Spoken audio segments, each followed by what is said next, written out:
Okay, hi everyone. I'm going to ask you to take your seats promptly and we will kick off. Welcome this morning. Thank you all for coming to this beautiful location in Berlin, in case anybody was wondering. I know it's a festival and sometimes it feels like we don't know where we are. So we're here and all is good. This conference, Breaking the 26% Glass Ceiling, Advancing Gender Parity for Women Filmmakers in Europe, is organized by the Federation of Screen Directors, which I am privileged to work for. My name is Pauline Duranvial and I will be your moderator for the first part of the morning. And we are organizing this event in partnership with the European Film Agency's EFAD. This is a very excellent partnership, very good partners that we have in Brussels. And this collaboration has been pretty essential to us in many, many ways that I will not describe right now because the topic for today is quite specific. And without further ado, I will introduce our chair of the board of FERA, Bill Anderson, who will kick us off with opening words. Bill, the floor is yours, and you can get to the lectern with your computer. It's allowed, and it should all work out perfectly. Thank you, Pauline. And good morning, everyone. I'd like to extend the warmest welcome to you all on behalf of the 20,000 European screen directors we speak for. We're particularly excited about the focus of this event because at the beating heart of an industry worth billions is the screen director. On both sides of the camera, screen directors inspire and inoculate talent with their creative vision to forge an experience that can touch the lives of the millions who pay the billions. But the most important number, the number that matters to the paying audience, is not thousands or even hundreds. It's one. It's the intimate human connection the director makes with each of us through story. All of us, from Ursula von der Leyen to the people who clean this room, all of us hope for this human connection every time we give ourselves to a story on screen. And none of us are opening up and making ourselves available to merely understand the story in front of us. What we yearn for is the intimate connection when we discover this story understands me. It understands me, and I'm not alone. This story understands others too, and connects me to them. Such true connection is not easy for directors to create, but it is vital. In a world increasingly riven with dehumanizing disconnection, in Gaza, in Ukraine, and too many more conflicts, in such a world, there can never be enough stories that understand enough of us to allow us to believe in paths to shared futures together. So, allowing any kind of limiting factors to where these precious stories come from doesn't just shortchange us as audiences. With women filmmakers speaking for half our planet, limiting their voice diminishes our species. Today, here, together, let's raise the roof and get this glass ceiling smashed. Thank you.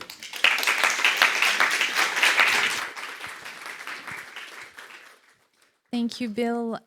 We will now go to Kirsty Mo, who is our second speaker this morning. She is CEO of the Norwegian Film Institute and Vice President of EFAD. Kirsty, take it away. Thank you, and good morning, dear colleagues.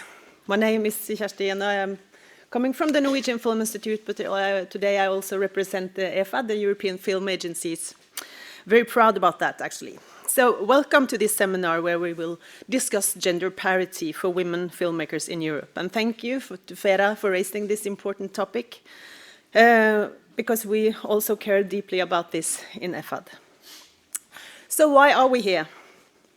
Over 50 years ago, Vibeke Løkkeberg, a Norwegian prominent filmmaker, shot a documentary here in Berlin, highlighting the challenges faced by women filmmakers at that time.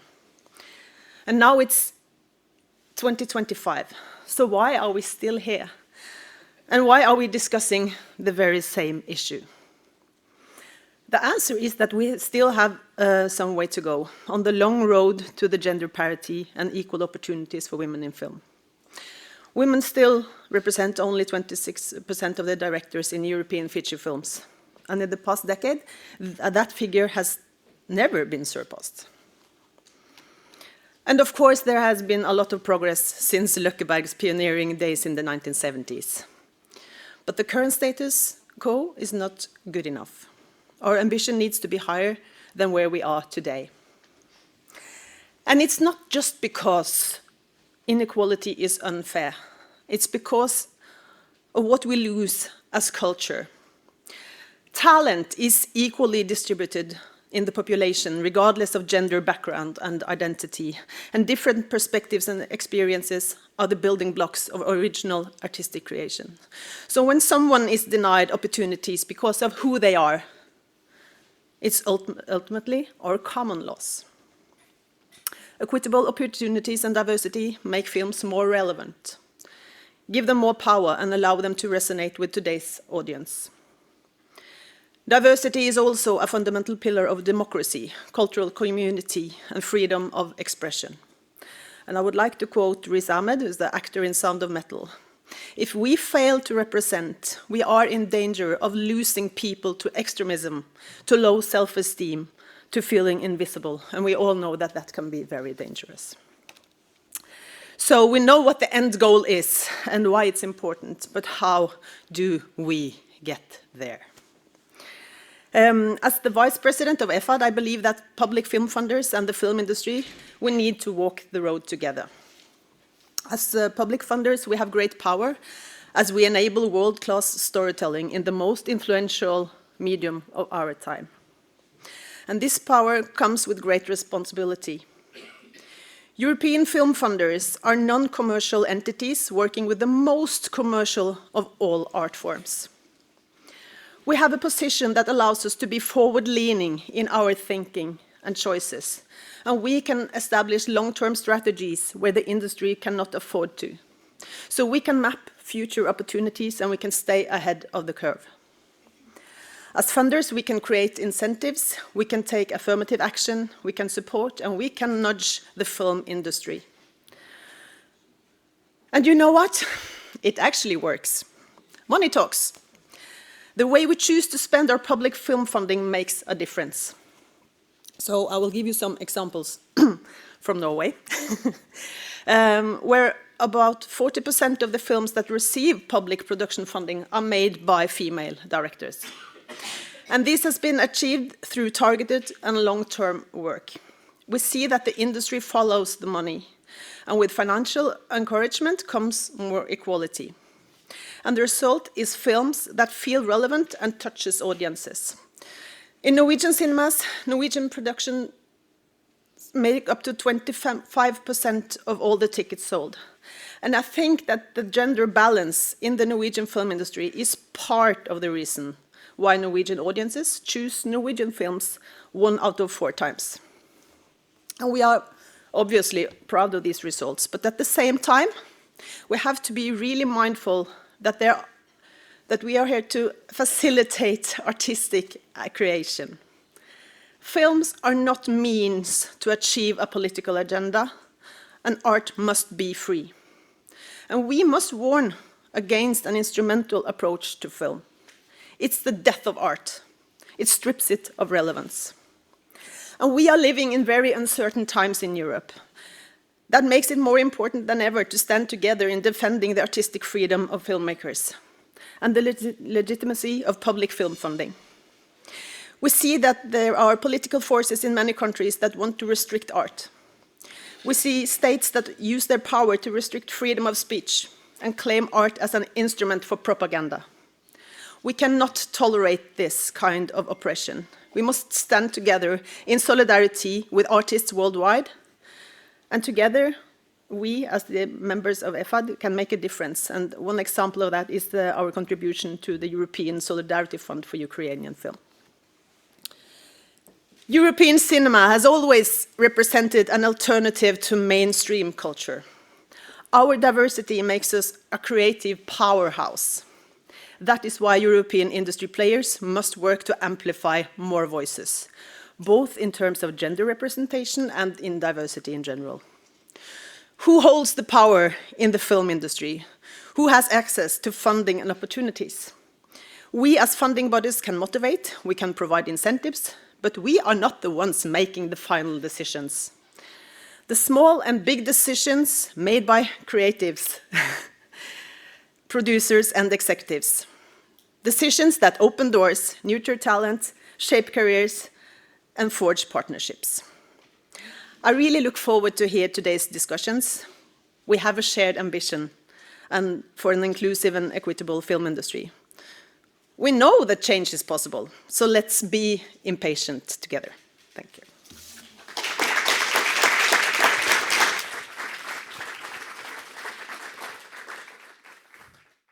Thank you very much, Kirsty, for these powerful words.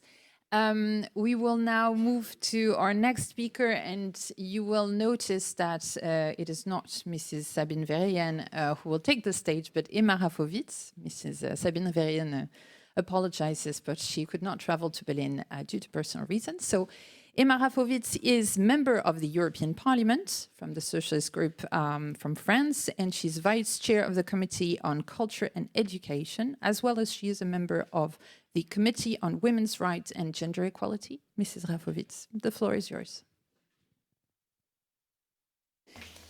Thank you all.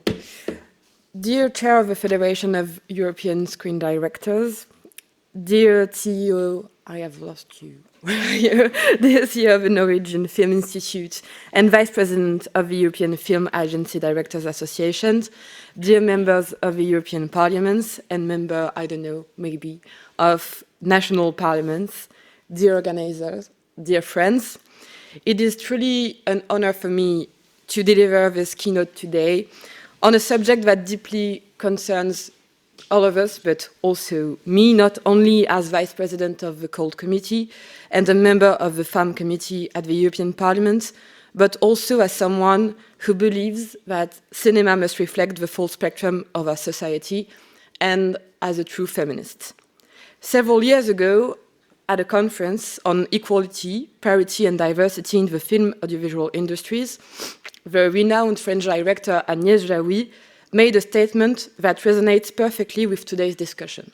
She said, "For a long time, I was very proud when I went abroad to say that in France, 20% of films were made by women, until I realized that 80% of films were made by men." It was really not normal. And she summarized quite well what this is all about. Despite Europe's rich cinematic heritage and dynamic production ecosystem, gender balance, particularly in key creative roles, remains an uphill battle. The numbers speak for themselves. According to a recent study by the European Audiovisual Observatory, women are still significantly underrepresented behind the camera. Only 26% of European directors are women.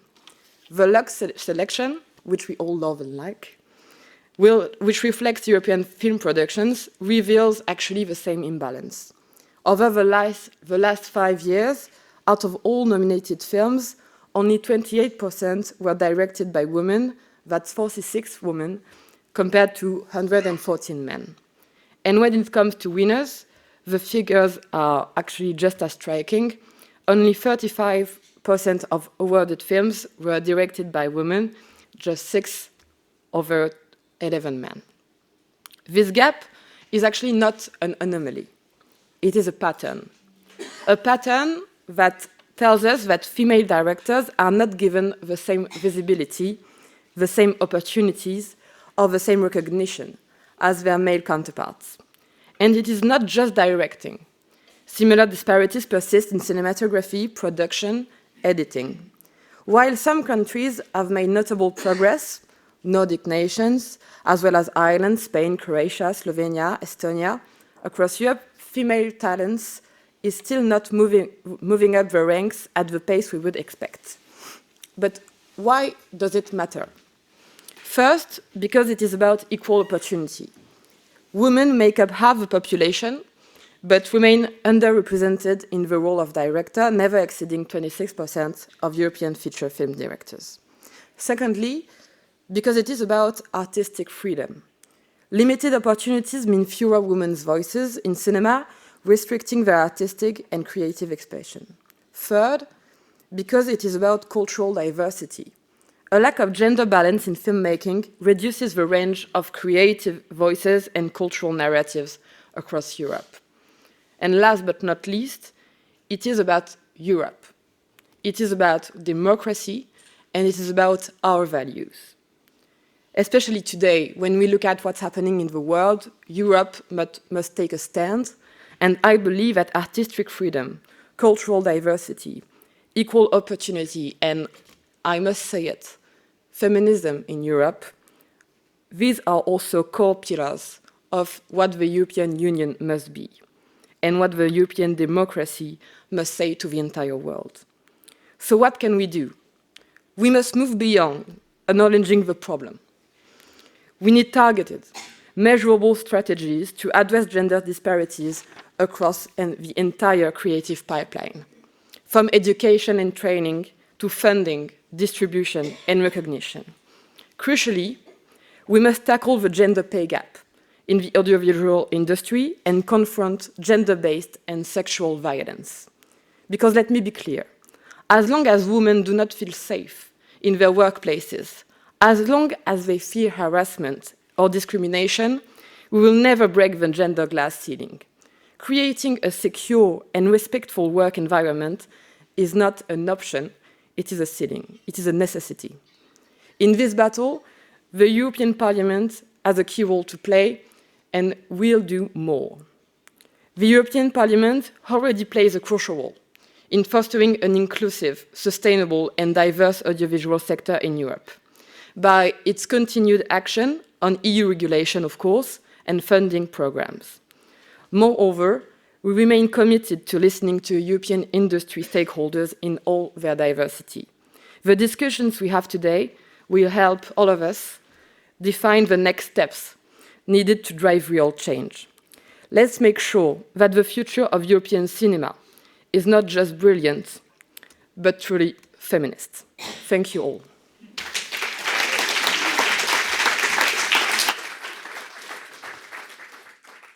Thank you, Mrs. Rafovitz. We will hear you a little bit more in the next phase of this morning with the panel discussion. But before we get to the, let's say, dynamic exchange, we will have our precious collaboration with the European Audiovisual Observatory embodied by Manuel Fiorini, who will take the stage now and present a picture of the situation today in Europe with regards to gender equality for women filmmakers. Manuel, are you good to go? Thank you, Pauline. Just 1 second, I have a couple slides to present. Let's see if it works. Yes, perfect. So, well, yes, hi, everyone. I am Manuel Fioroni, and I work as a film analyst at the European Audiovisual Observatory. And for those who don't know us, we're part of the Council of Europe. We are based in Strasbourg. And to make it very short, our mission is to collect, to analyze, and report on audiovisual industries in Europe. And I personally focus exclusively on films. And that's why I'm here today to present you our latest report on female professionals in Europe, European film production, to be specific, published originally by my colleague Gilles Fontaine in the fall of last year. And before talking about some of the main insights of the report, I would like to spend a couple words on the methodology and scope of the study in order to provide a little bit more context to understand the figures that you're about to see here. So first, it's important to note that this report focuses exclusively on female professionals working on European feature films produced between 2015 and 2023 and theatrically released in at least one market in Europe. So for all of these films, we analyzed the participation of women in 6 main categories, which are directors, cinematographers, screenwriters, composers, producers, and editors.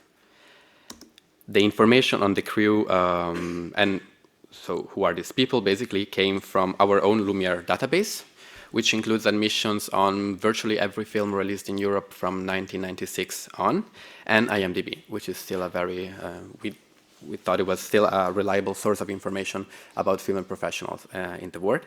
And I would also like to point out that unfortunately, the current data and methodology does not allow for analysis beyond the binary male-female distinction. So with these caveats and information in mind, I will now present you some of the main insights of this report, and first of the number of active female professionals in the film industry in 2023, which is the last year with data available. How are women represented among active film professionals? So let's say if the European film industry was scaled down to only 100 people being active in 2023, well, 26 of these professionals would be women. So in other words, to be more precise, a quarter of all film professionals that have worked on at least one project in a main professional category in 2023 were women. And how did this share develop over time? Well, despite this number is still way far from the desirable 50%, the share of 26% is actually the result of an increase of 5 percentage points since 2015. So you can see in this graph that at the beginning the growth was more remarkable, while in the last 4 years it remained virtually unvaried at around 25–26%. And maybe unsurprisingly, if we break down this share by professional category, we can see that the share of women in the industry can vary quite importantly depending on the role. But despite the differences, you can see that all these categories saw a growth in female representation in the past 9 years. On one side, we have categories such as producers, editors, writers, and directors, which count on above average share of active female professionals, with producers actually leading the list at 32% of women active in 2023 out of all active producers. Editors and writers follow at 31% and 30% respectively, while the share of active female directors reached 27% in 2023. And out of all these categories, the share of active female directors is actually the one that saw the biggest growth through the years, increasing by 7.3 percentage points since 2015, when only 19% of active directors were female. On the other hand, directors of photography, so cinematographers, and composers are still struggling in terms of women representation. And in 2023, the share of active cinematographers was 14%, while the share of composers was the lowest among the study at only 12%. So now with these differences in mind between key categories behind the camera, I now want to focus on directors, who are the ambassadors of gender equality for these film professionals behind the camera. So as we have seen, if we look at 2023, 27% of all active directors in Europe were women. But what if we rephrase this question and we wonder, okay, but what is actually the share of films produced in Europe that are actually directed by women? Well, in this case, the answer would be slightly different at 25%. So to be precise, in 2023, 25%, exactly a quarter of all feature films produced in Europe, had a woman or a team led by women as a director. 3% of films were directed by gender-balanced team, meaning that it's a mixed team of men and women where no gender take up for more than 60% of the overall team. And 72% of films were directed by men, or teams led by men. Yes. How did these shares evolve over time? Well, again, despite being well below 50%, the share of films directed by women has increased since 2015 from 70% to 25%, which is an 8 percentage points growth.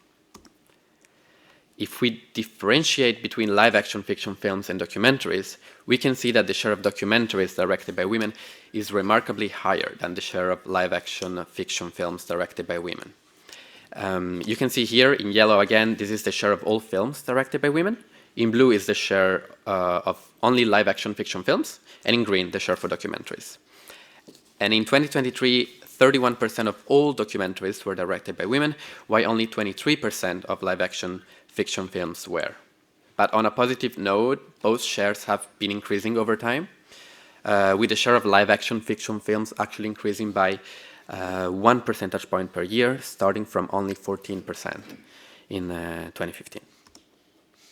And this underrepresentation of women directors in live-action fiction films is also mirrored to the share of films directed by women in the top 100 European films of each year. So in 2023, out of the 100 most successful European films in the world, in terms of total admissions, only 20 were directed by women, which is actually the highest share, as you can see in this graph, of the past 9 years. We never reached 20% of films directed by women in the top 100 European films.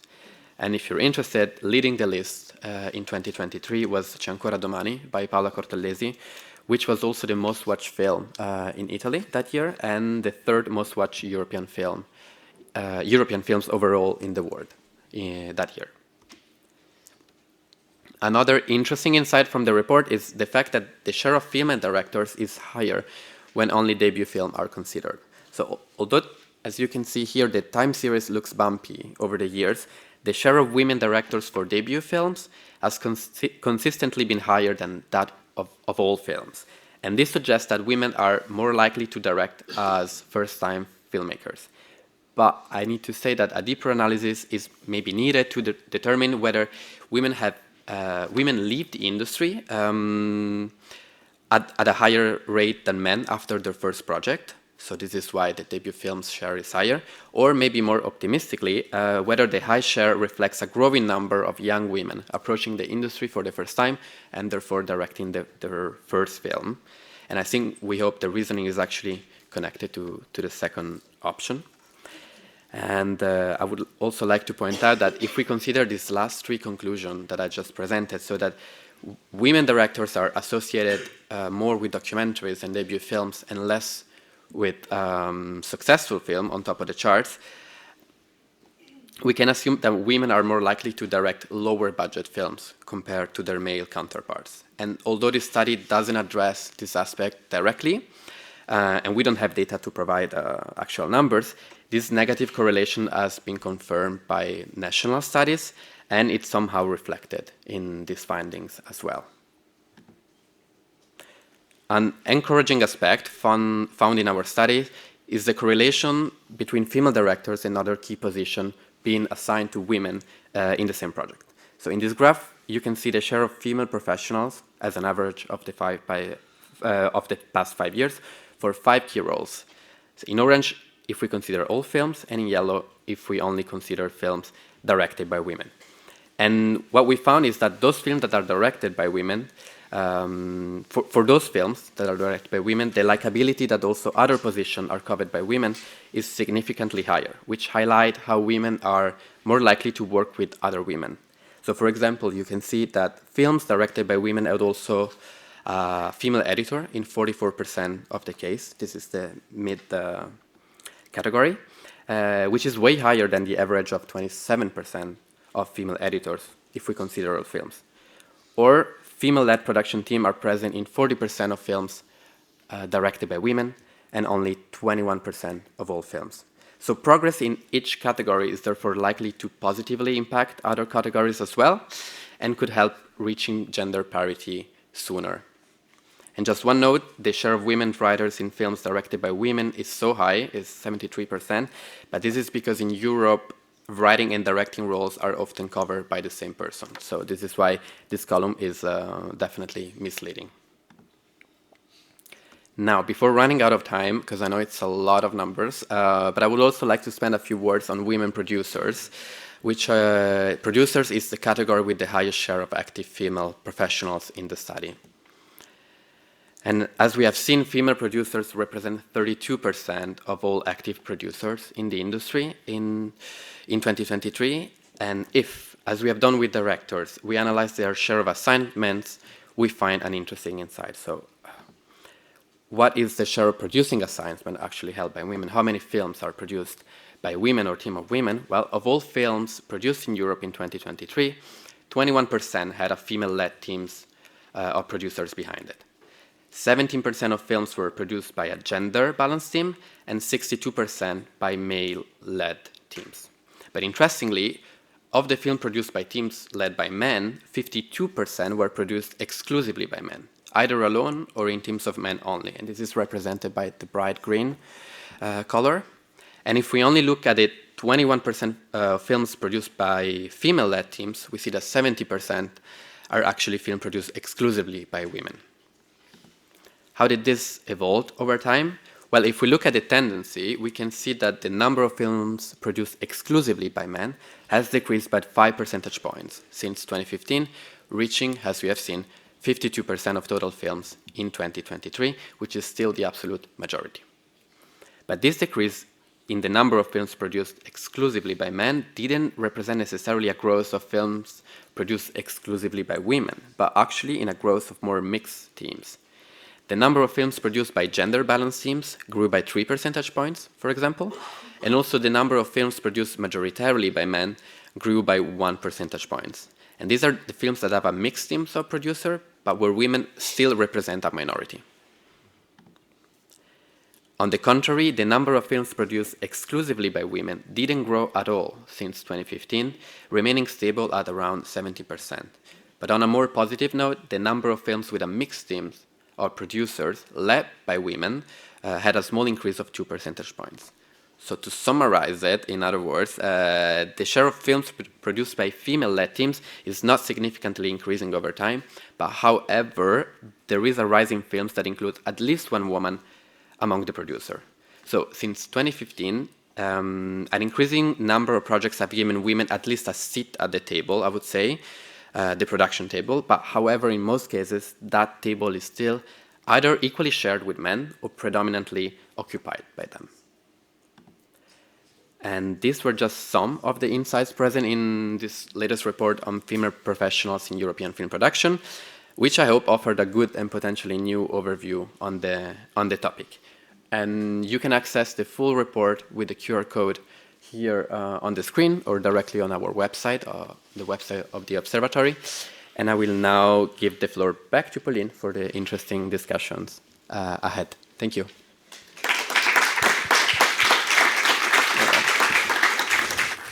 Thank you, Manuel.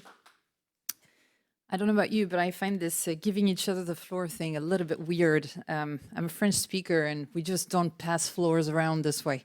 But this is what happens when you speak English. So here you go. Sorry about that. I don't know why I went there. Okay, so we are now going to enter into the more conversational part of our morning. I'm going to welcome to the stage our distinguished speakers to discuss everything that we have already started to outline. We will have with us, and I'm going to get you to come here with me in this setup where we will discuss in a bit of a bar fashion, Kathleen Goossens, who is a producer, Bulletproof Cupid, and EVA Network member and mentor as well for emerging filmmakers, Emma Rafovitz, who needs no cue to come up to the stage, which is great, and that you have already met, Daphne, who needs a bit of a cue. Here you go. Daphne is policy director at UNI Global Union, the Media, Entertainment and Arts Sector section. Enrico Vanucci, deputy executive director, Eurimage Council of Europe. We will give you a second to come in. I know it's a bit weird, but that's okay. Just come in gently and all is fine. And Iris Zappe-Heller, Deputy Director from the Austrian Film Institute and EFAD Gender and Inclusion Working Group Chairwoman. thank you all for being here with us. You're all standing, so what I'm going to do is bring you cups so that it feels a little less like you are just, you know, waiting for people to evaluate you, because that's not the point. We are really here to listen to what you have to say on this issue. And maybe to start us off, because I do have some notes and I do have a bit of a plan for our exchange this morning, we will spend a little bit of time to take stock, basically, because this picture we kind of know, we've already heard about it, but it's, I think, always interesting to take a step back and, you know, comment on this, and before trying to project ourselves in the future and strategizing what can be done more. So at this base, we can expect gender parity for female directors around year 2048. I've actually asked our Manuel from the European Audiovisual Observatory to make that calculation for me, because I'm not that good in math. But it would be great to find ways to, you know, just get that date a little bit closer to us, because I don't know how old you'll be in 48, but I certainly don't want to think about it. Yeah, it's a bit of comic relief, no? I know Gabrielle is a good sport for this sort of things, and she is laughing. Okay, so we will basically ask you right now to try and think what measures have worked best, what have stuck, how we reached the glass ceiling, but from your perspective. And we'll start with you, Kathleen. Okay, thank From you. your perspective as a producer, what do you think? Okay, first of all, I'd like to stress how important this is, the work we are doing here, because I know I'm preaching for the choir now, but in Belgium, for example, we just have a new government, and of the 15 ministers, only 4 of them are women. So awareness and change often starts with the artists, with the creative industry, with our industry, and then it spills over to other areas of our society. So we need to keep pushing hard on that. So in the next story, I'm going to make some assumptions and generalizations. I'm aware of that, but I'm just trying to prove a point here. So let's imagine the development of a feature film. 2 writers, 1 producer, 1 director, and they're all male. 40 plus, a wife, 1.5 kids, and a dog. And they work together. They already worked together in the past very successfully, but now times are changing. So the producer is fully aware that he needs to change the setup if he wants to get the very competitive production support from his film fund, because the film fund thinks we need more gender parity. So what does the producer do? He also attaches a young female screenwriter to the team. Okay, and the film fund has an incentive, so the film fund is basically paying her fee to be on the team. So what happens here? Do you think the story will have a more female gaze because of the young female professional being in the team of the 4 men? Do you even think she might come out of the writer's room and thinks about getting another job outside of the industry?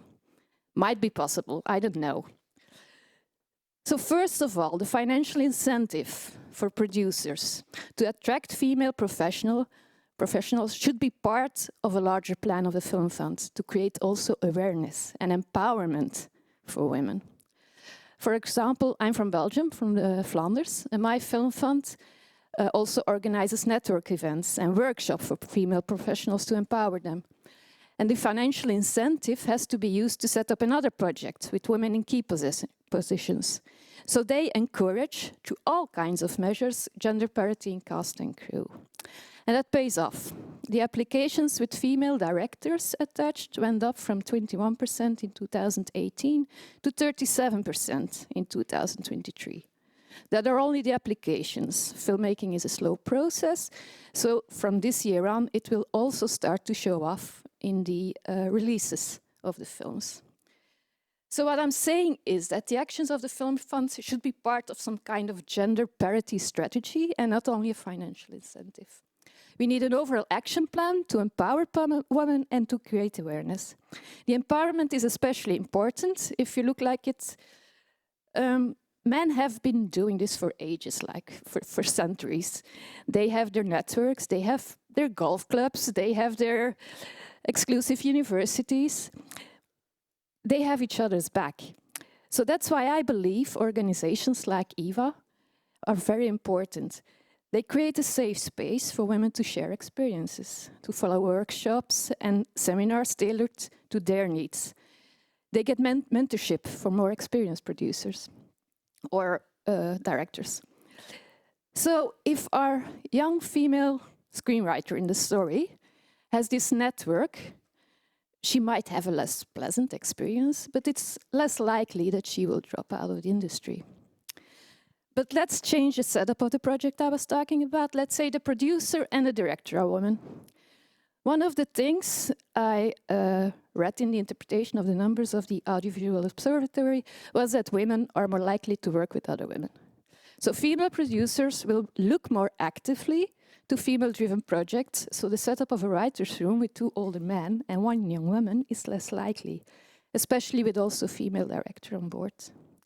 There are already a lot of small production companies owned by women who work this way, often working with lower budgets too.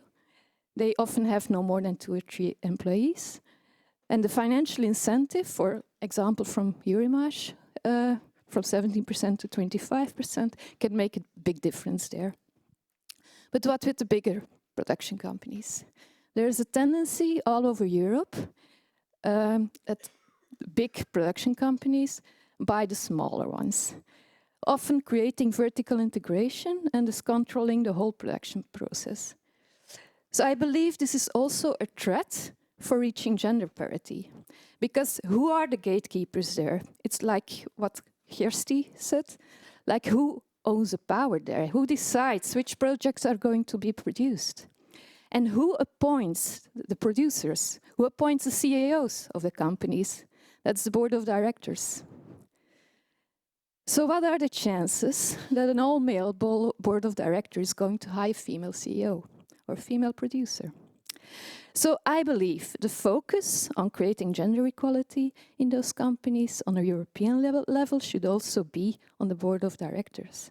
To create a sustainable, really long-term change and advance gender parity in a sustainable way, we need to look into that board too. Thank you.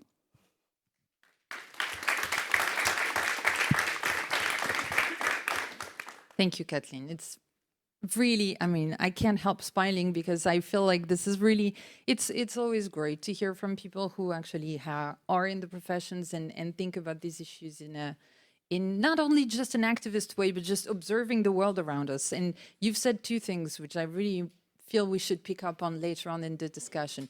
You've talked about how policy should not be a blunt instrument and really be contextualized. And I think we will hear more about that from some of our panelists.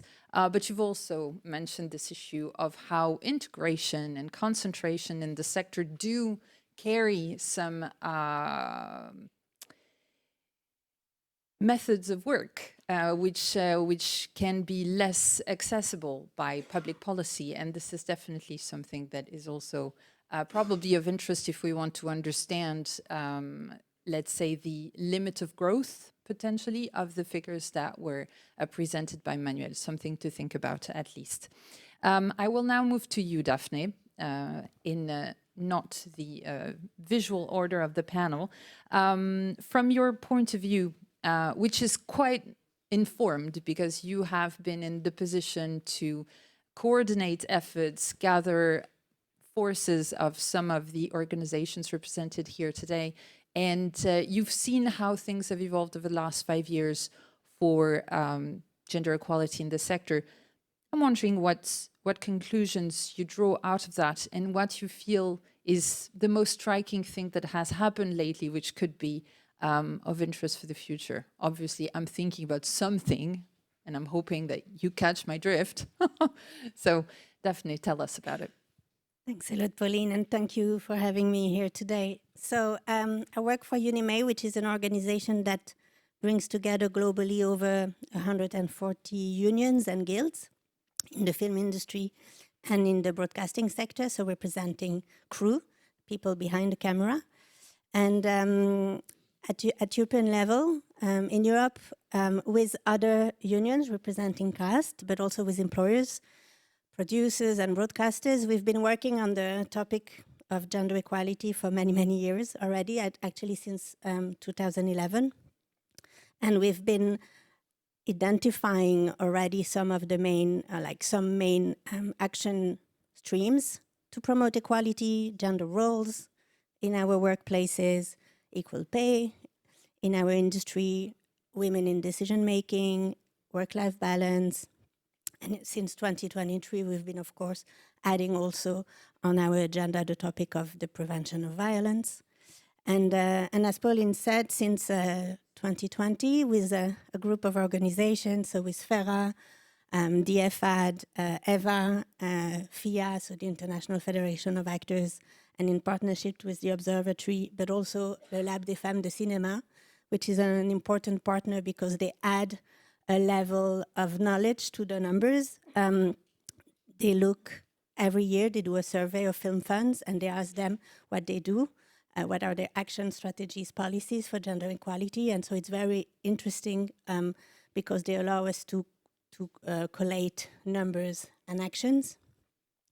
And so we have this, as you said, informed perspective on the topic. And what do those numbers tell us? I think a lot was said already in the presentation this morning, but I want to say that for me, I think the first positive point in this grim picture is that we now have numbers and we now have qualitative analysis of those numbers. And I really appreciate how the Observatory, each time I see a presentation, I see how much deeper you go into analyzing the numbers and adding numbers, crossing, references.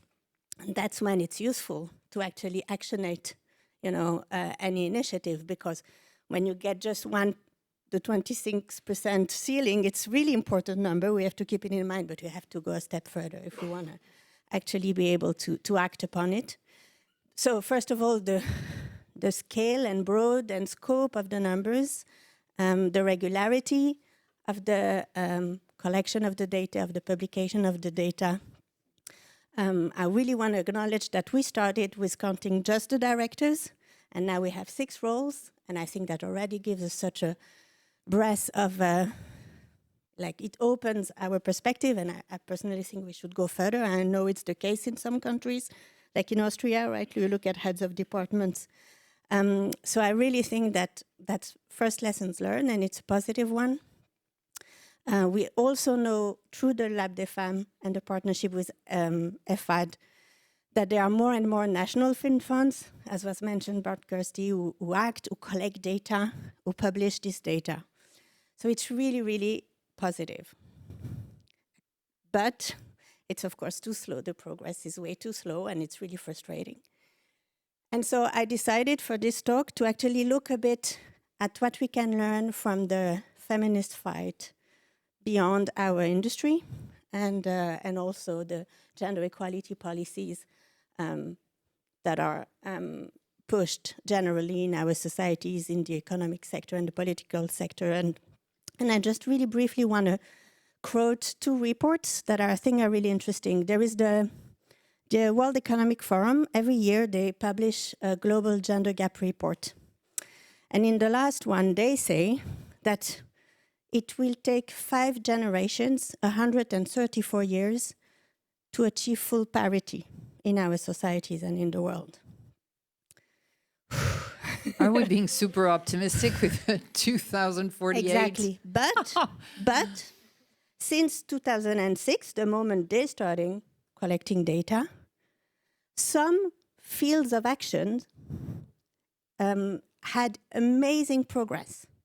In the political field, they almost double the parity and the presence of women. And why? Because actions were taken.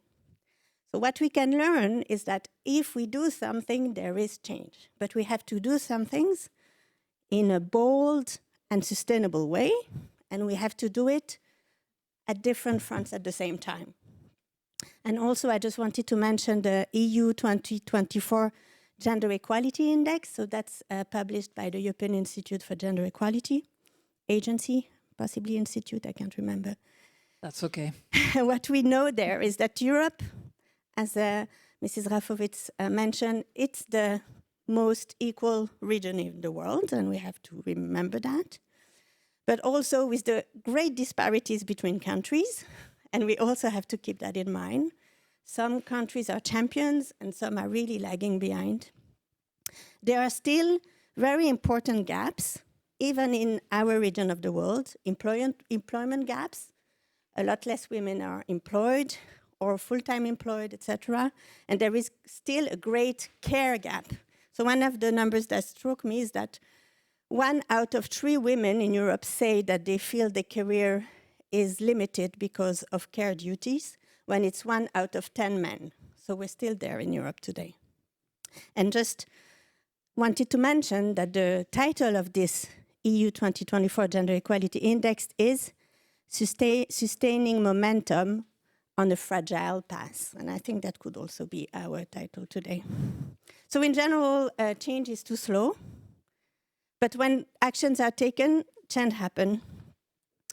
And I think when I go back to the World Economic Forum report, their recommendation is scale and stability of interventions, both in resources and in implementations. So just very briefly, takeaways from those numbers and this perspective. One, there are still gendered roles. I think we could see that in the numbers you gave for cinematographers and composers, for example. Gender roles that are in general undervalued in terms of pay. And I think there is a lot of work to be done there when you look at departments that are mostly female and their pay rates compared to the departments that are mostly male. There is still an issue with women's careers. You mentioned it, the debut film. When you look at numbers, actually going out of schools, there were numbers and it's rather even, like 50-50. Then first debut film, second film, third film, and then women disappear. Do they leave the industry? Are they still there somewhere? I think there is more work to do there. We have some of the answers, not all the answers. I think it kind of echoes to what Manuel was presenting as well on what happens after a first feature film. And right now it's a bit of a question mark, but I think a lot of people in the room actually already have an idea of what happens, right? Yeah, it's a combination of factors. I think you have things to learn also from other sectors. Women careers in general are still challenged across industries. And then in our sector, you add, the money issue and other different types of the male club, etc. And just a few more points, and I'm almost done. I think what also is really interesting is those, changing the way we work. I think Kathleen mentioned it too. It's not just adding one person around a table that's have still the same people working the same way as before. I think what we learn also within unions is that if we really want to induce change, we have to rethink the way we work so that it's more horizontal, that power centralization is distributed, that it's more participatory, that it's safer, less hours. There is a way to work differently and to integrate more women in this mix. We have to really, I think, go even deeper in thinking what works and what doesn't work. Because we have the Lab des Femmes study, we have the EFAD very committed, we have the numbers, we have to go even further into thinking what works in combination with other actions. So EFAD can do that. Other stakeholders in industry have to do something else, and combined, it will have an impact. And then a last thing is that we really have to push further at all levels. So we have to collect data, monitor, set targets.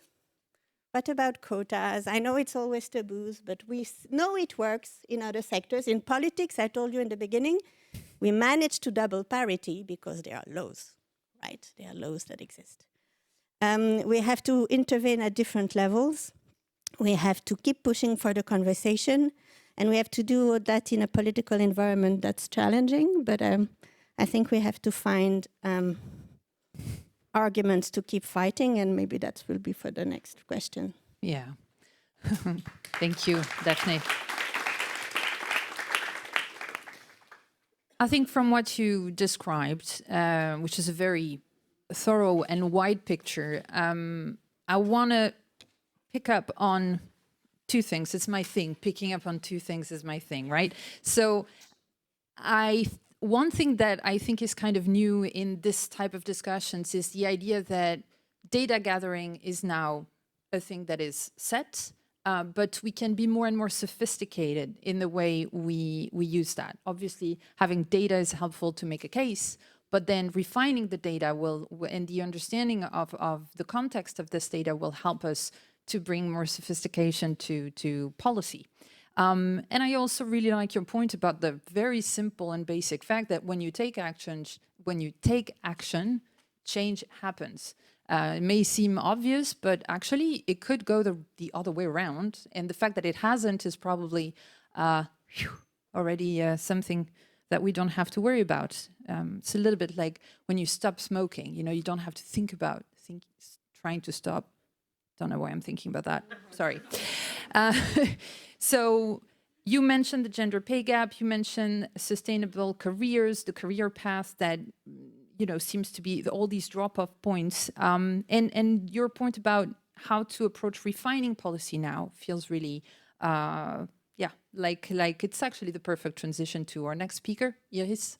We're going to you now, and it would be great to hear from you a little bit about the work that EFAD has done, coordinating action on policy, because policy has been developed in a number of member states. So you have quite the unique perspective on that. What can you tell us about it? Thank you very much, and thank you for having me here. I think my previous speakers made it very clear that there is a problem. We need more women in the film industry. They made it clear why it is necessary and why it is important. The good thing within the EFADs, the reunion of the different film funding bodies in Europe, show measures how or what can be done to work against this inequality. So a little look into the past. The working group has been initiated by Anna Serna, the former CEO of the Swedish Film Institute, who claimed 50-50 by 2020. Yeah. We're not there yet. But I think it was very important to have this goal, even though we maybe did not reach it, at least not everywhere. So in 2020, this group that has been founded with a clear focus on the binary gender parity felt the need that we should enlarge to diversity, and from this moment on, the name of this group was changed into Diversity and Inclusion Working Group that I have the honor to chair since 21. What is our aim? We are, as we do have an inside view, and this is really great, in what happens in the different film institutions, funding bodies all over Europe.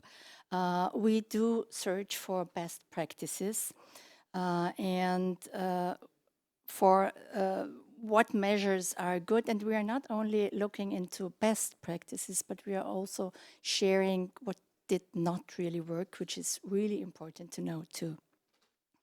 Of course, we are doing a lot of master classes. For example, how to collect gender data. And we are working very closely with a lot of other organizations, like, for example, the Observatoire Audiovisuel. We are offering trainings. We have a look on adjustments to film support schemes. And as Daphne has mentioned before, We are cooperating with Le Lab de Cinéma, who are doing this amazing mapping on what is going on in Europe. I think I don't know if that was made entirely clear, but Lab des Femmes is doing this report on policies. So it's not much monitoring the number of female directors, the number of female professionals. It's really about focusing on policies, and your work is complementary to that by benchmarking, basically. Great, thank you for precising. Yeah. We are also collaborating with Eurimage. We did this mapping on diversity and inclusion, which is really a great,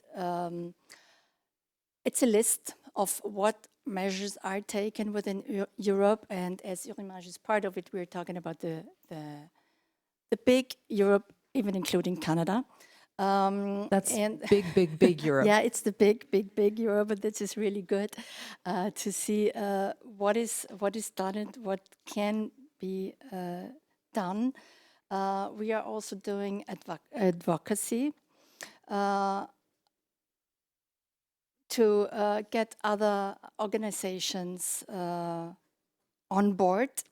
And I think this is really one of our most important pillars, to cooperate with other organizations that are going in this direction, because we really have to share forces. And this is why we are very intensively cooperating with FERA, thanks for today, with EVA, with Unimay, with the Observatory. And we do have joint projects, like, for example, the New Dawn Fund, which is an initiative of 10 public funds focusing on projects, and here we're really in film funding, projects with diverse voices and diverse perspectives. At this moment, please let me take 1 second to thank the EFAD team, Julie, Jeanne and Ariel, who are doing an amazing work, and without you it wouldn't be possible to do all this work and to have all those overviews of what's going on in Europe. Thank you.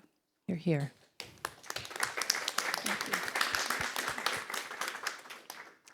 Let me have a quick view into some of the really amazing measures that are done. So what you've basically extracted from all this work of benchmarking. Yeah. Exactly. One of the most amazing measure is going on in Spain. They have not only real quotas since 2020, they also have, and this is unique in Europe, an investment obligation, which is already something, but an important part of this investment obligation has to be invested into audiovisual works directed or created exclusively by women, which is really something I would love to copy in Austria, but we are not there yet. We don't even have an investment obligation. So it is quite unique. It is absolutely unique, yeah, but it's great. This is why I really had to mention it. The different ways that are tackled to get to more gender equality is, of course, the data collection. We heard about that a lot. Quotas is a very good way to do it. Sweden, France are doing it.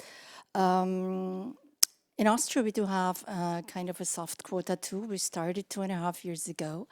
And we have this in our guidelines, obliging our selection committee to get to 50-50 within these 2.5 years. This time period was over by the end of 24, and let me tell you one thing.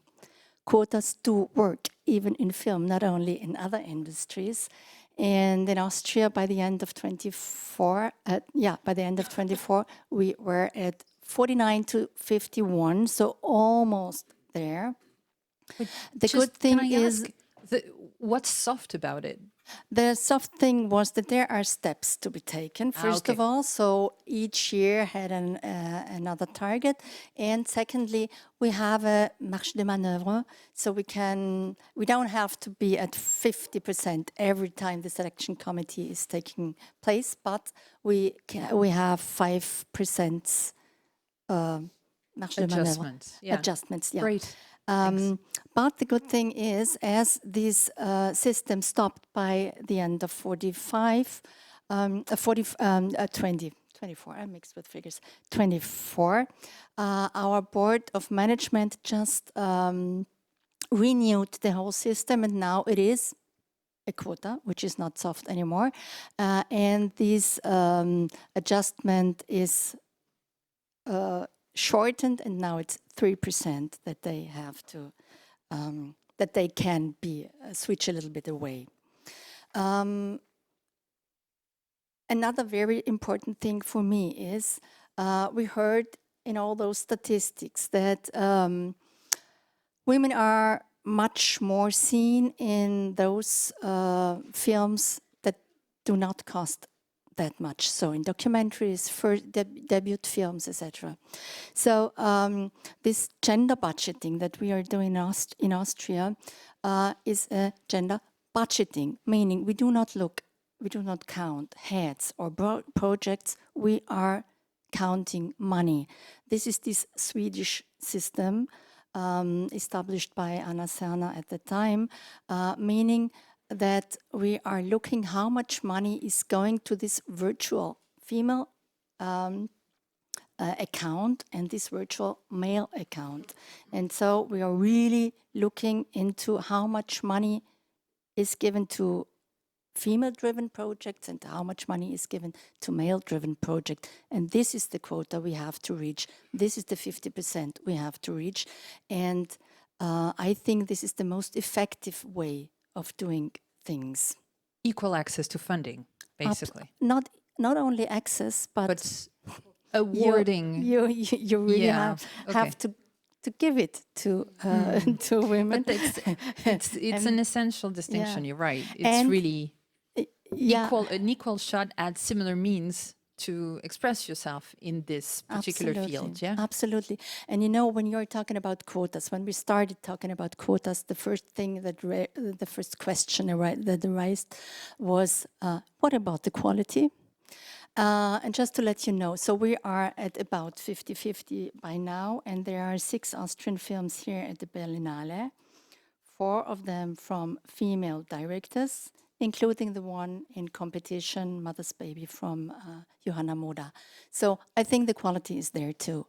I think we just have to trust women a little bit more and to give them the money they need to have their films done and seen.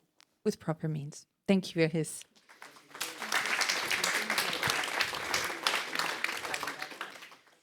I think besides the very interesting examples you raised, this notion that coordination also makes sense between countries in this work, and the very helpful exercise of benchmarking good and bad examples in order to progress together.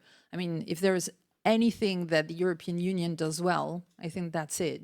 That's this exercise of sharing and trying to learn from each other.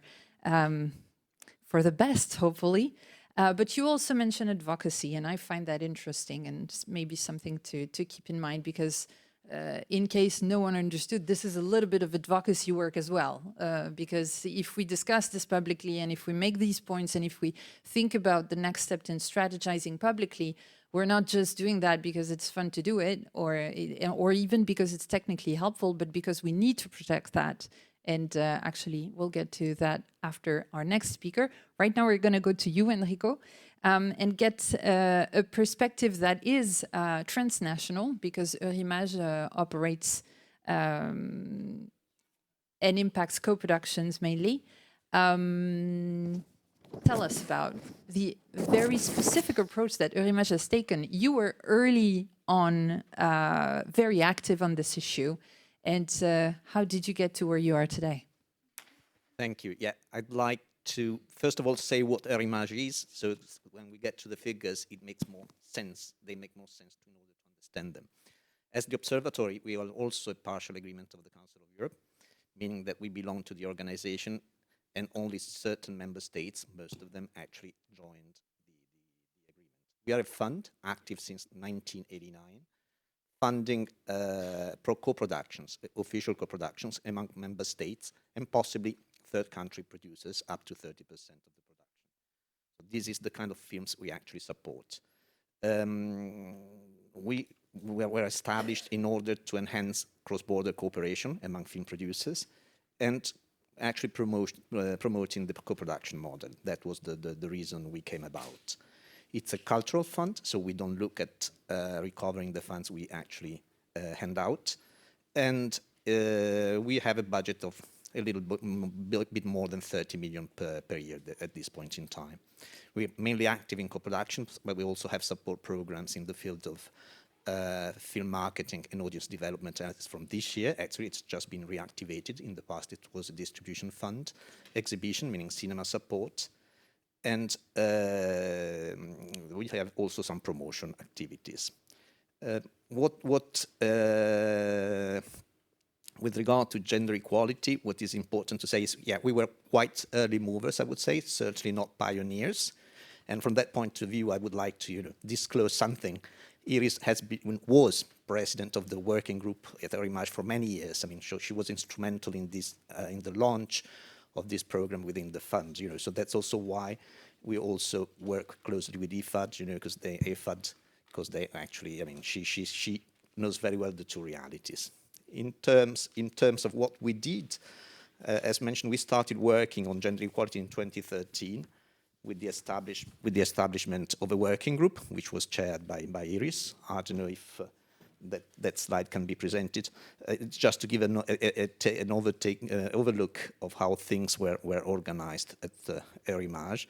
But apart from the several gender equality strategies that became gender equality and diversity, as EFAD, we also enlarged the mandate of the working group so as to include diversity. But there are two items which I'd like to highlight. The establishment of the Audience Award in 2016 for a female director. We give a prize of 30,000 euros, which must be used by the winner in order to fund her next project, which is a very important initiative and which is handed out in different festivals each year. And this year, by chance, the film that Manuel mentioned before, C'è ancora domani, I forgot the title in English. Anyway, Paola Cortelesi won the prize in August. Sure. And then the other point, something which is not enough known, I think. In 2017, I'd like to mention the Council of Europe recommendation on gender equality in the audiovisual sector, because this is the only legal instrument, though not binding, but adopted by the Committee of Ministers of the Council of Europe, encouraging them, the national authorities, to actually be active in this field and with annexes, and also for data collection, and also in order to monitor this kind of work. And whereas in terms of statistics, I don't think public authorities actually collected, the invitation by the Committee of Ministers. There are funding bodies in member states that actually made use of the appendices to this recommendation in order to enhance and support financially the films, the projects by female directors. So these are the 2 points I would like to highlight. And then, this long introduction just to say why maybe our figures look a little bit better than, what's been said before. As we were talking before, I was criticized, possibly to have a too upbeat note from time to time.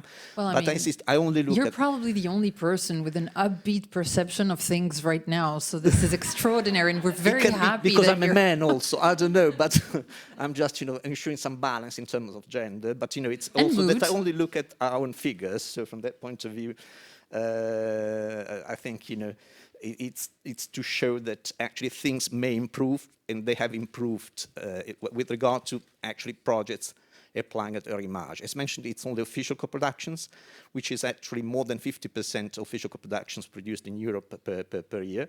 And the strategies, the most practical measure, it was mentioned before by previous speakers, is raising the ceiling for support for a project by a female director to 25%, regardless of the kind of film it is, also for fictions and animation.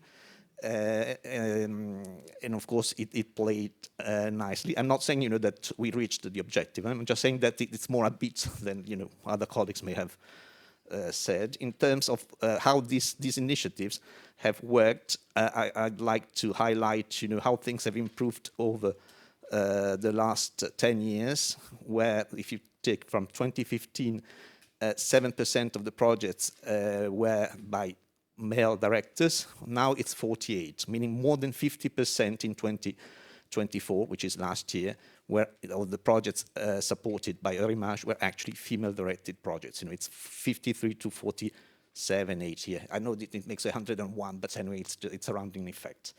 And just to say that things have actually worked, and you can see a steady increase, a rate of a trend, a positive trend over these last 10 years. And if we move to the next slides, it's also in terms of projects selected for funding.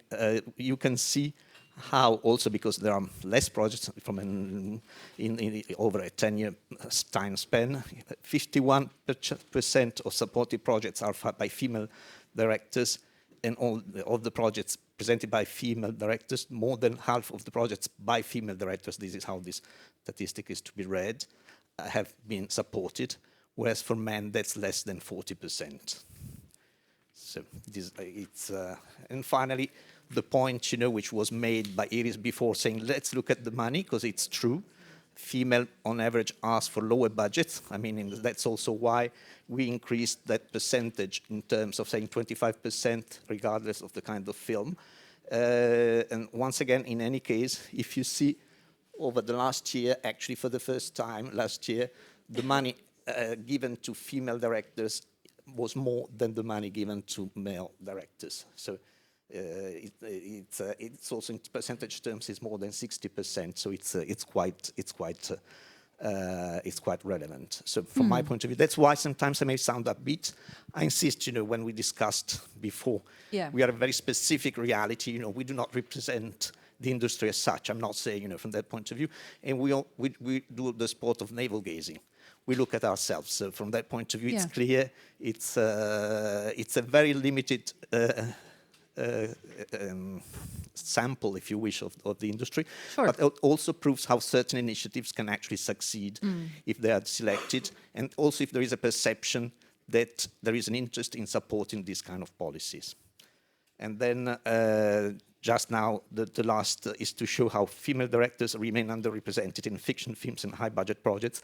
This is just to say, that we haven't reached progress, but not perfection. Is that it? But perfection never. But I mean, still, and here you can see the percentage of projects supported by gender director by film type. This is an average over the last 10 years. Last year being, the 2024, those for which the years for which you have figures. And as you can see, for documentary, the female percentage, once again, is over 50%, but that has always been the case, Whereas when it's animation and fiction, the percentages are much lower. I'm talking about, 37% for fiction and 29% for animation. And then in the graph underneath, you can see, depending on the budget requested, there is a big increase. You can see how the share of female-directed projects goes down as the size of the budget increases. So this is, nevertheless, in terms of money handed out, last year, more than 60% of the support was given to female-directed projects. And I'll leave it there, but just to sound a little bit upbeat. I think it's very. I find this idea that. All these precautions you take are interesting because, in truth, maybe the reason why these figures are good is due to two things. One, you have power to decide policies in the House of the Council of Europe and in Eurimage, which are consistent with the idea of gender balance. So it's a good ground for policies that are effective and sophisticated and efficient. And it's great that they work. I think that's excellent news for everybody. And at the same time, as you say, it's the parts of the production volume where you intervene as policymakers. Obviously, the audiovisual production is much, much wider, beyond cinema, TV, streaming, etc. And maybe if we observe that there is significant progress, either in numbers or in the number of policies implemented through public intervention, through public funding, it probably means that the discrepancy between the figures comes from the commercial side of the equation, which maybe does not have such a proactive approach. I'm just throwing it out there. Maybe that's something to consider also in projecting ourselves in the future. You may be right. I don't think I'm qualified, to speak about the other part of the business. But I would like to highlight anyway that funding decisions are taken by independent experts. So whereas our board of management sets the principles, the policies, etc., then when the funding decision is projects are actually analyzed by third parties. Right. They're not Council of Europe staff, or it's just independent experts we hire on the market, due to their expertise. And of course, there is a national balance there to be looked for also, because it's clear that we represent 39 states and we need to have experts from everywhere. Yeah, your presence helped building trust in projects for the market.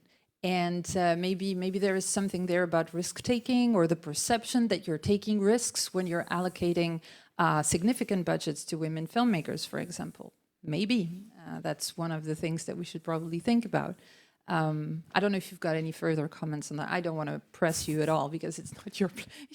No, I agree with you. We are a cultural fund, and I think it's a cultural change we pursue. Yeah. And that takes time to take place. I don't think, if you say 50-50 for next year, that's, that can happen just because you force things, whereas you want mindsets to evolve, culture to evolve. Then the rate of evolution cannot satisfy. But I think it's clear that, and also professionalities are to be built up, so it takes time.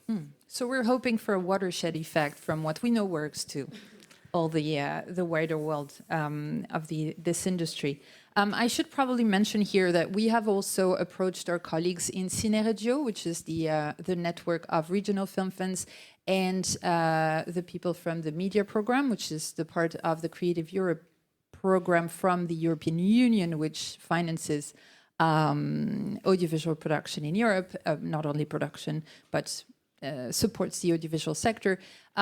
The media program does not have data to share at this point in time. They are telling us that this focus will be included in an ongoing evaluation, a midterm evaluation of the program. So we might have more data coming our way from media soon on this. And Cineregio does have an extensive benchmarking exercise ongoing with a couple of reports from 22 and 24 that are interested to look at if you want to find examples also of policies and this benchmarking exercise, which is quite similar to what you've done, Iris.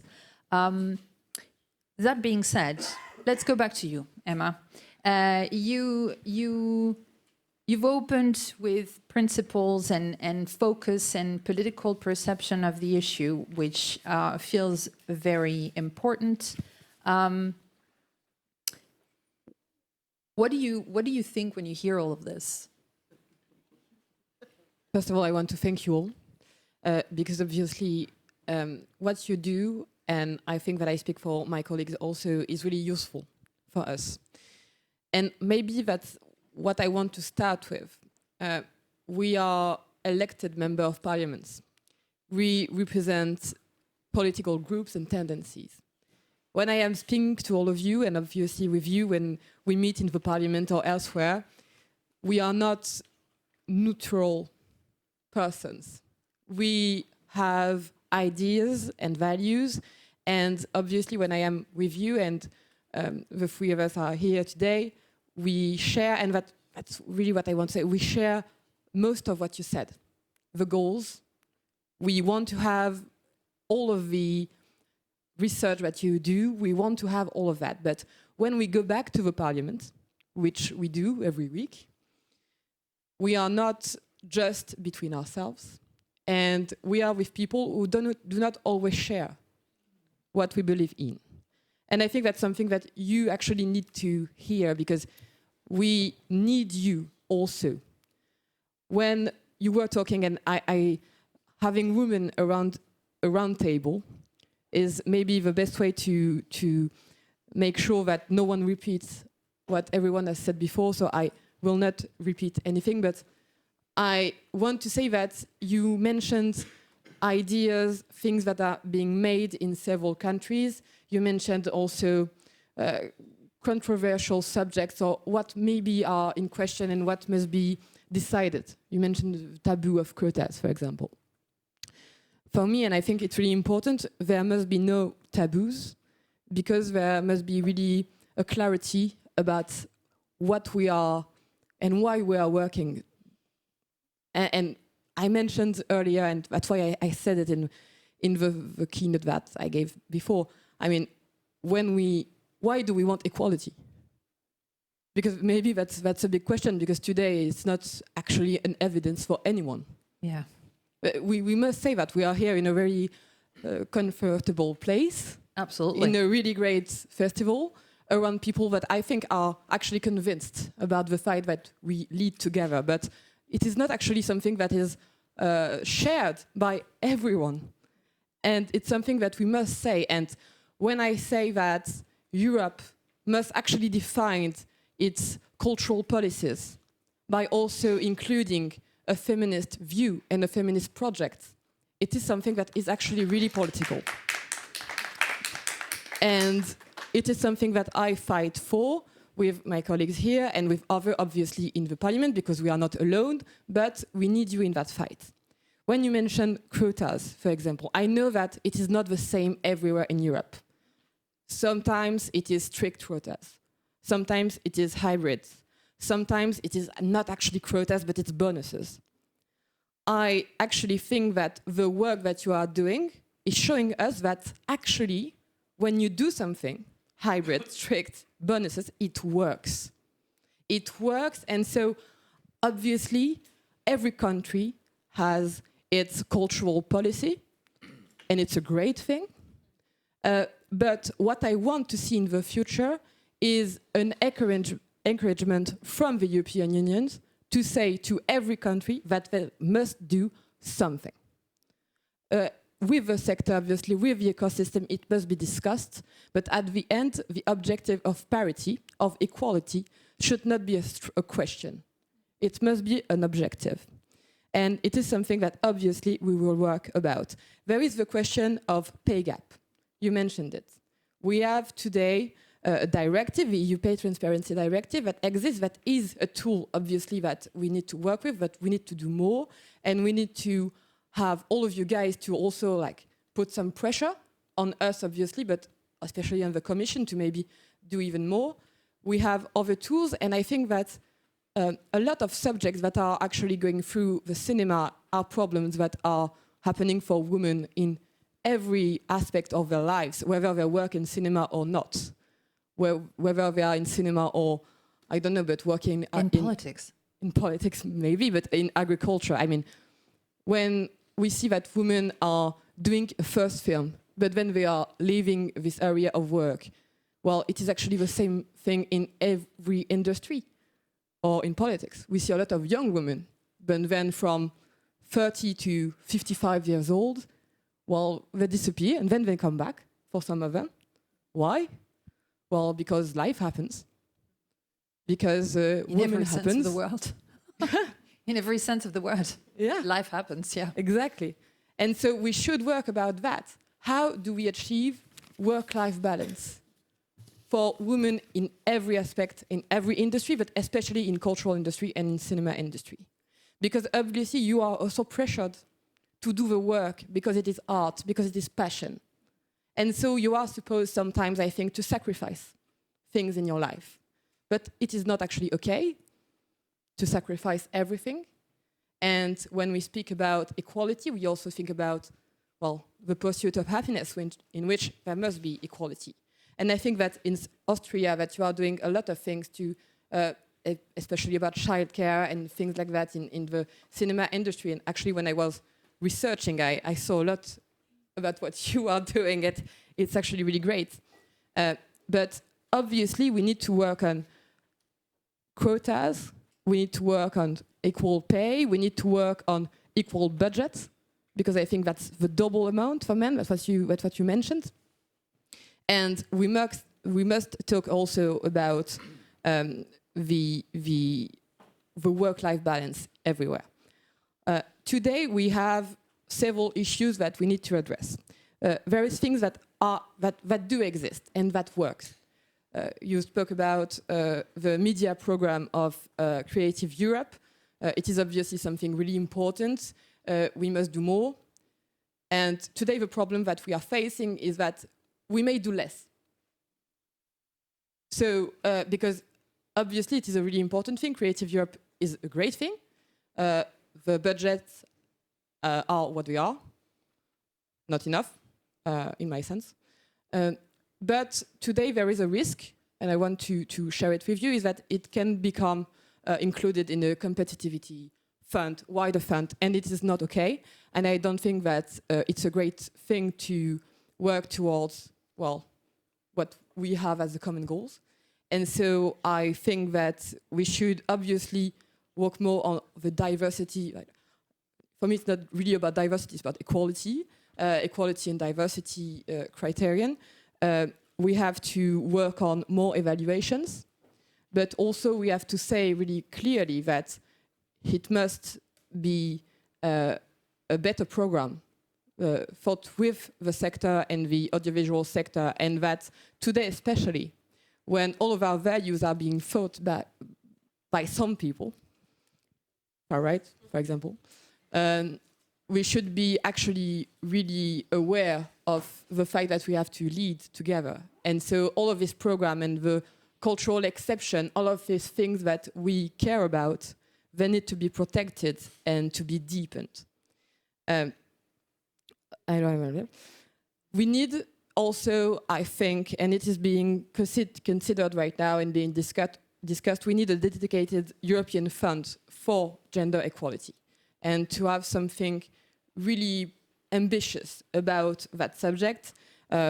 We obviously need to go in the way that you are going with Image. I think it's great examples, but we need to go further for the entire sector today in Europe, and we have to have really to have regulation. Today in Europe, we say that we are a regulation giant. It is true, but maybe we should set more regulation in the good way for what we are doing together, and I think it's really important.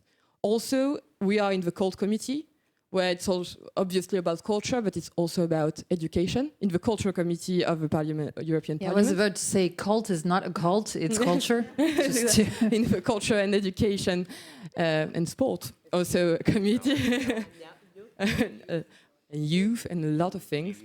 The best committee in the Parliament.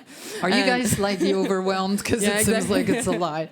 It's a lot of things, but we also work about education and about youth. And you said actually a lot about how do we work on scholarships and fellowships for women today in the industry. We need to actually make sure that in the early stages of where culture is made, there is also equality. That in this early stage, there is also studies and trainings about gender-based violence to make sure that this doesn't exist anymore. Because obviously, when women are going through discrimination, when also at some point in their life they need to become supporting parents, and obviously the mental charge, I would say sometimes, is more on the woman's side than on the dad side, all of this participates in making women go out of the sector, and it is not okay. And maybe to just end this conversation, or what I want to say, because we agree. We agree, and I think that I want to say to you that we actually need you more, because we are facing enemies, truly, inside and outside of Europe. And we need to be united when we defend culture. And I'm not talking about the creative industry, I'm talking about culture, we have to say the words. When we have to be united when we are defending equality, and we have to know why we defend equality. I defend equality because I am a feminist, not because I believe in the great idea of everyone. Yeah? I believe in feminism. And so for that, we need you, actually, because, well, the battle needs to be fought now. And we need you to be the best examples of what we can do when feminism works, when we actually have a talk in societies. And I maybe want to end up with that. We are not just members of parliament who do the work behind the scenes and who you knock on the door when you need something. We are the people that are here to carry your words and your actions every day. So I want to thank you, because I know that you are doing really great things, and I want to say also that you can count on us to carry your work and your values in the European Parliament. Thank you.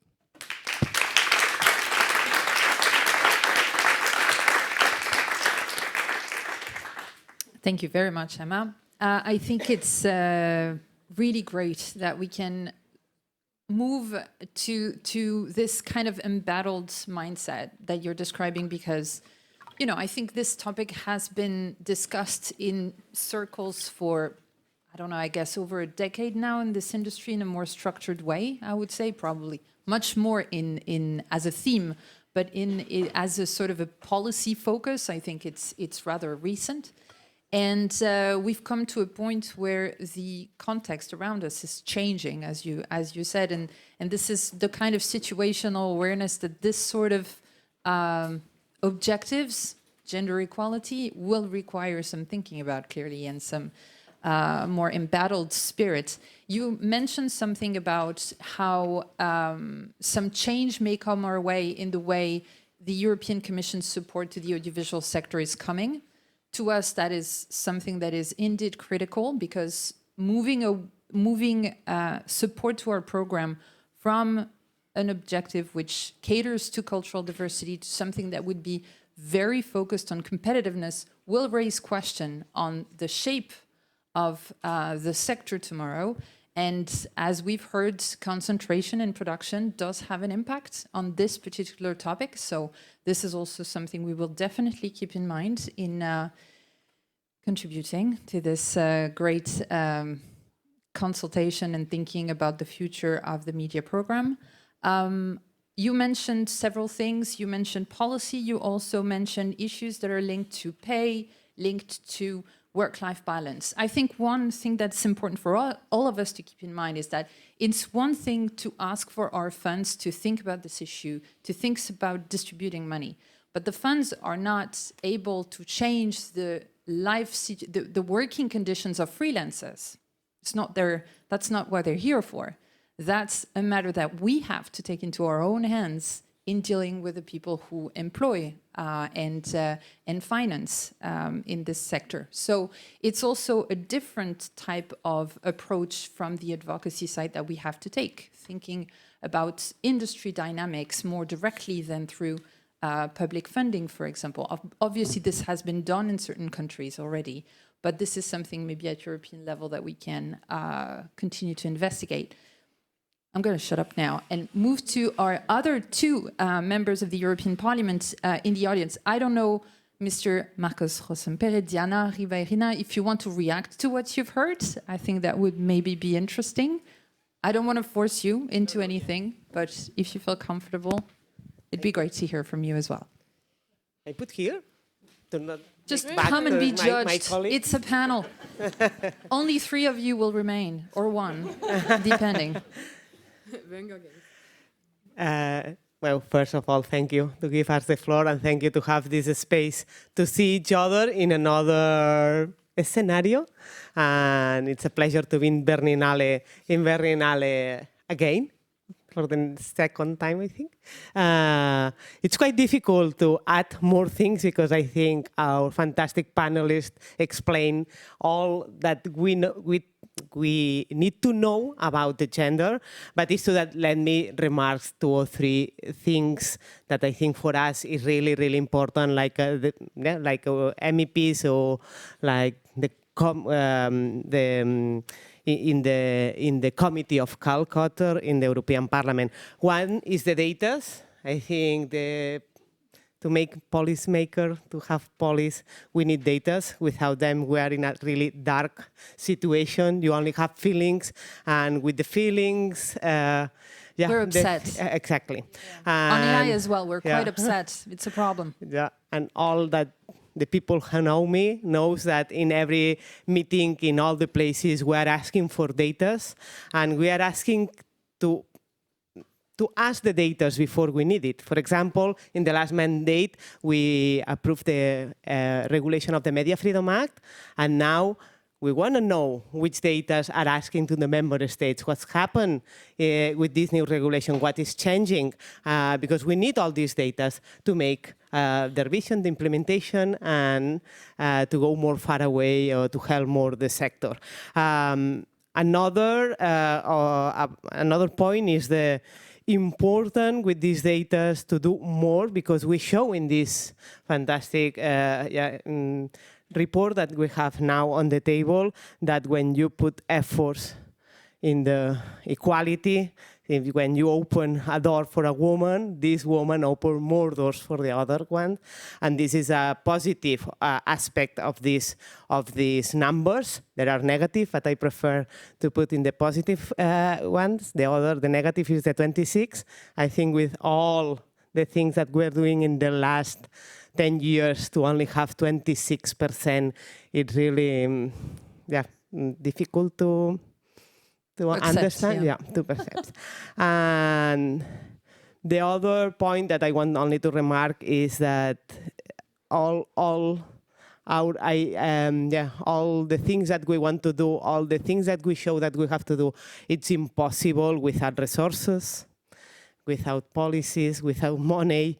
I mean, I think the sector have clear wants to be in the future, but without all the institutions, all the policies, and all the resources is really, really impossible.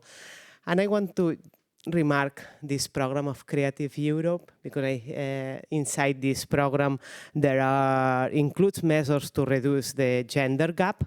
And this is important. It's not the only step that we need, but I think now in the next weeks we have to be really close one to the other and show that we need this program in the future of Europe, because Creative Europe is one of our important programs, like Erasmus. I think no one in Europe have any. Do you know what? Who doesn't know what Erasmus is in the room? Show of hands. Here you go. Creative Europe. Obviously. But for sure, if you ask this to all the population, it's clear. And we need to push on that, because the cinema have a big voice in our day by day, in all the citizens, and it's not the same if the cinema explain the history is told with a woman or not, and if there are representative of women or not, and we have the power with the media and with the cinema to show one of our realities, that is the half of the population. For all that, I think we need to real representation and to have a lot of work we have a lot of work in this mandate. But to finish, only one thing, the last mandate we do a lot for the gender equality in the European Parliament, a lot of directives, more far away of this film and media system. But now, like my colleague says, we have another reality, and it's difficult for us to open or to spend to know which steps we have to do in front of not a progressive parliamentary and not a progressive European institutions. Thank you. Thank you, Diana. Marcos, do you have comments? Thank you very much, Pauline, for inviting us to react to this panel. I will be very brief because I know we are running out of time. But I want to remark 2 or 3 things. First of all, gender equality is in the core values of the European Union project, and we cannot rescind to that. okay? And it is ensured since 1957, in which it was included in the Treaty of Rome. And it is very important because it was in the very beginning of our project. So we must defend this value every day. If we go for recent activities, we have the Council conclusions on gender equality in culture in 2020. And these conclusions acknowledge persistent inequalities and call for equal access to the cultural and creative labor market, equal pay, representation in the creative and leadership roles. So we have to act and we have to react to these conclusions, and we have to do more to achieve real equality. We have seen the observatory figures, only 26% of filmmakers in Europe are women. This is really unacceptable. We cannot accept these figures. We have to go on, we have to continue researching gender inequalities in the European film industry, particularly looking at budgets, salaries, and opportunities for promotion. And we can do, and we can promote so concrete measures. We are legislators, Emma has said perfectly. We have some power to do some things.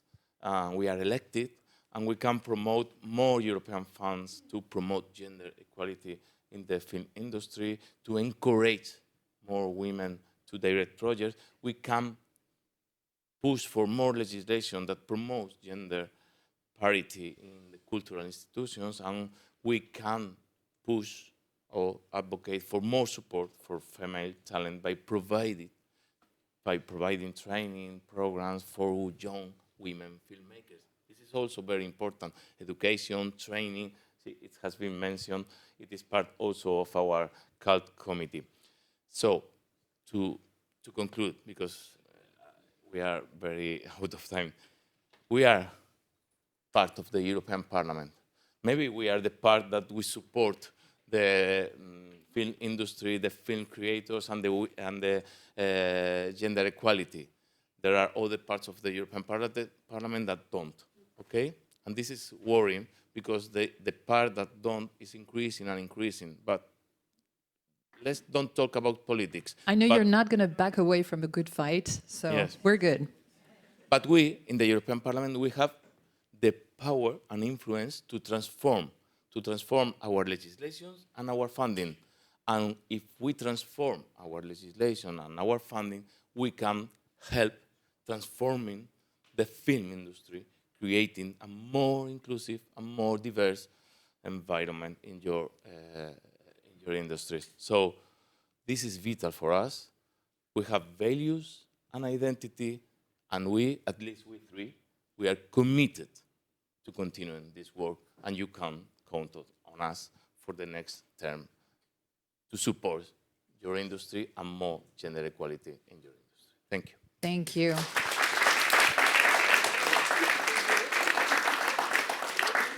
Well, indeed, we are coming at the end of our time. We could have had another exchange about more technical aspects of what we can do, but we will definitely have that conversation, maybe in a different setting, with our partners, long-term partners on this, and with policymakers supporting us. Thank you so much for our panelists. Thank you so much to you, members of the Parliament who joined us today. You are all been a great audience. We're going to take a 10-minute break, if that's okay, before we come out with the second part of our program this morning. Thank you.